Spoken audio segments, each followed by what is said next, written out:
A lot of times when we're closing, when people are traveling or when somebody is sick or when somebody can't make the closing or when somebody can't sign the documents, they need a power of attorney. That's right. Power of attorney on a purchase, for example, which is a common thing. If you're buying cash, it's one thing.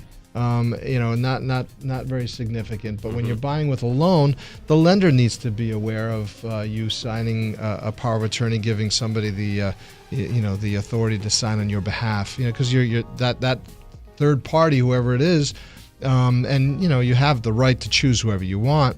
But that third party is going to be signing loan documents. These are legal documents. You can't just think it's no problem. It's because this will have to be reviewed. The document, the power of attorney instrument, will have to be reviewed by your lender and approved by the lender before it can get executed. So it's not like it's a slam dunk. If you have some reason to believe that you'll be out of town for that closing, bring it up ahead of time. It's important. And the seller side as well. I mean, when powers of attorney are used for seller's docs, and it's common. It's really common. People, have places to be, or they're incapacitated to a certain extent, maybe a physical incapacitation, not a mental incapacitation, because that would be a different different set of circumstances. But the powers of attorney are used for those purposes as well. But for the most part, we look, or the title insurance companies. Will allow a power of attorney to be used for seller documents so long as the seller, if he has the authority the capacity to sign a power of attorney, he or she also has the capacity to sign the deed. Sure. The deed is the important document. When they whether when they are aware of what they're signing and they understand the consequences of signing that document, they can sign the deed and sign the power of attorney. That's perfectly fine. And then the rest of the documents, would normally be reviewed prior to closing with either the attorney in fact or the principal, the seller.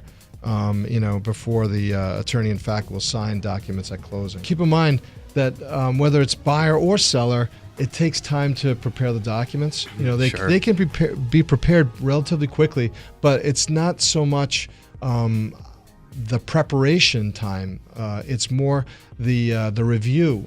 Because there are other parties involved in the transaction that need to review it and confirm, this is fine. That you can go ahead and have these instruments signed. And and also, by the way, I didn't mention it before, but when you're using the power of attorney for a purchase, then the lender will not only have to review that power of attorney, but the closing attorney will have to get that original power of attorney and record it with the mortgage. Is there a liability for someone who is the power of attorney?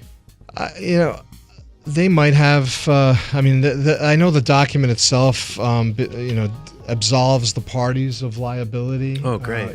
So in other words, like if that attorney in fact signs on behalf of the principal, it's assumed that person knew what they were signing and was signing that to step in the shoes of the principal.